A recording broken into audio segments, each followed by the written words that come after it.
Kolkata, the capital city of West Bengal and the financial hub of Eastern India, is known as the third largest urban economy in India. The city, which is well known for its iconic structures, from the heritage superstructures like Avra Bridge, the pride of Kolkata, to the modern superstructures like the Vidyasagar Setu, and it is the only city in India where you can see old trams running on the streets of Kolkata. But apart from this, there is something that Kolkatans feels to be proud of, which changed the way of travelling not only inside Kolkata but the other Indian metropolitan cities like Mumbai, Delhi, Bengaluru, etc. Yes, Kolkata was the first city in India to introduce a modern rapid transit system or the metro rail. Actually, Kolkata Metro was the starting point of the Indian metro rail industry, a system that made people believe that India can also have modern rail transport. Come, in this video, we will discuss about how Kolkata built its metro rail and how Kolkata Metro taught other Indian metro cities from its failures. Well, it's needless to say that the original plan of the Kolkata Metro was made long back in the 1920s when India was under the British rule. On that time, the British Indian government proposed a east-west corridor as well as the north-south corridor for the city of Kolkata. And in the year 1921, the project was launched as the Calcutta Tube Railways. But things didn't materialize later, and in the year 1923, the project was stopped due to lack of funds. Now let's move on to the 1947 when India got its independence. Now soon after independence, it was found that Kolkata was somewhat different from the other Indian cities, and the difference was availability of space. It was found out that Kolkata has only 4.2% of the road surface area compared to 25 to 30% of the road surface area in the other Indian cities like Delhi and Mumbai. And because of these narrow roads, Kolkata always suffers a huge traffic problems. So to counter this problem, the government realized that the city needs a mass rapid transit system, and the solution came to the government was to make an underground railway line or the metro line. And to implement this project, the Metropolitan Transport Project or the MTP was formed under the Indian Railways in the year 1969.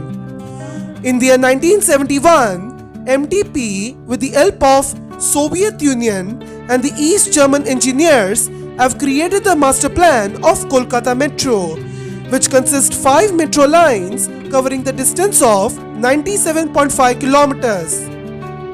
Out of these 5, 3 metro lines have been selected for the construction. They are Damdam to Toliganj line, Bidanagar to Aura's Ram Rajatala line, and Takurpukur to Dakshineshwar line. And out of these 3, the Damdam Toliganj line was given as a priority corridor. And finally, the Damdam Toliganj line, which is now known as the North-South line, was approved on 1st June 1972. Few months later, the foundation stone of the project was laid by then Prime Minister of India, Indira Gandhi, on 29 September 1972, and the physical construction of the North-South line was started in the year 1973-1974. But the construction was not easy as expected. As the construction of the North-South line starts, it was soon became the worst nightmare for the daily commuters of Kolkata. The reason was that the North-South line will follow 2 important roads of Kolkata, that is Central Avenue Road and SP Mukherjee Road. And MTP uses cut and cover method to construct both tunnels and the underground stations of the North-South line, as it was recommended by the Soviet consultants. But because of this, the road should be either closed or diverted, or only one lane of the road should be closed for the construction works, which causes commuters to be suffer by a great extent. And in the year 1977, to counter this problem, it was decided to use both manual shield tunneling and cut and cover method underneath the densely populated areas with the help of Hungarian experts. But things messed up when the Communist Party came into power in West Bengal, which caused to even slow down the project or fully stop the metro work in several places. But despite all of its hurdles, the North-South Metro was finally inaugurated on 24th October 1984 on a 3.4 km underground section from Esplanade to Bhawanipur, also known as Netaji Bhavan, with 5 stations. But during its initial service, the trains used to run on a single track, as this section was not connected with the depot. So, during the construction of the North-South line, the MTP have lowered the entire train into the tunnel to support the initial operations. The problem was solved when the line was extended on a 4.2 km section from Netaji Bhavan to Toliganj, as this section provides access to the Toliganj depot. With this, the metro authorities can use 2 tracks for the commercial operations, one for upline trains and one for downline trains. Due to the lack of funds and the violent nature of the Communist Party in West Bengal, the work was in very slow pace, and it took at least 11 years to open just 16.5 kilometers of metro. But finally, the North-South Metro became fully operational by providing direct train service from Damdam to Toliganj with 1 elevated, 1 at grade and 15 underground stations on 27 September 1995. But it was too late for the city. Despite being known as the first metro rail in India, the Kolkata Metro was proved as a trial and error affair. With many political interventions and lack of funds, the project was being delayed multiple times. Following this, the other cities have closely observed the failures of the Kolkata Metro so that the same mistakes won't be repeated in the other Indian cities. And Delhi was the first city in India to react on this matter. As a result, the Delhi have formed the special purpose vehicle called Delhi Metro Rail Corporation Limited, or the DMRC. And DMRC have given full power and freedom to decide its own future without any political interventions except funds and the approval of newer lines. As a result, the Delhi Metro have opened 340 kilometers of metro network in just 18 years. Now let's come back to our topic. As a part of its extension, the North-South line was extended southwards in 2 parts. One from Toliganj to Kavi Nazrul on a 5.8 km elevated section in the year 2009, and another from Kavi Nazrul to New Garia or Kavi Subhash on a 3 km elevated section in 2010. And in northwards, the North-South line was also extended in 2 parts. One from Damdam to Noapara covering 3 km in 2013, and another from Noapara to Dakshineshwar covering 4.1 kilometers with 2 stations. This section was opened on 22nd February 2021, marks the last remaining section of the North-South line.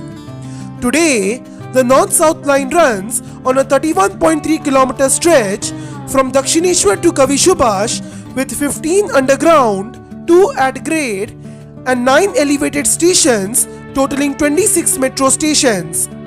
As of now, the North-South line has 3 operational depots for parking, maintaining and testing their train sets. One at Toliganj, one at Noapara and one at Kavi Subhash. Now let us talk about the systems and the rolling stocks of the North-South line. The Kolkata Metro North-South line uses Train Protection Warning System or TPWS signaling system to run the trains at a frequency of 5 minutes.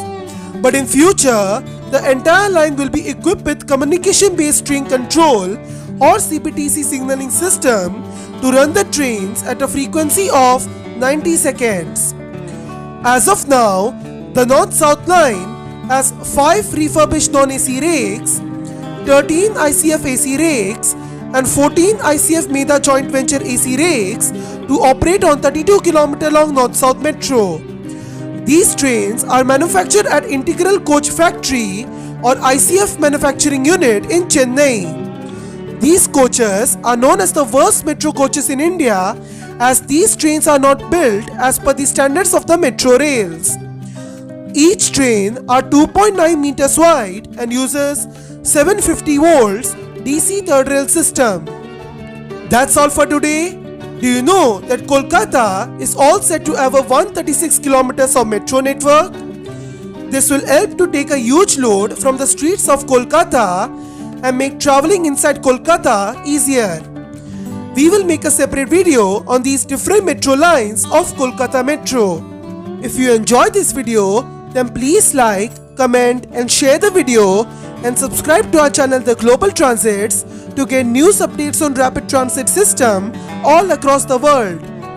We make awesome videos on rapid transit system such as metro rails, monorails, trams, light rails, rapid trails and high-speed trains to you. And that's it for all.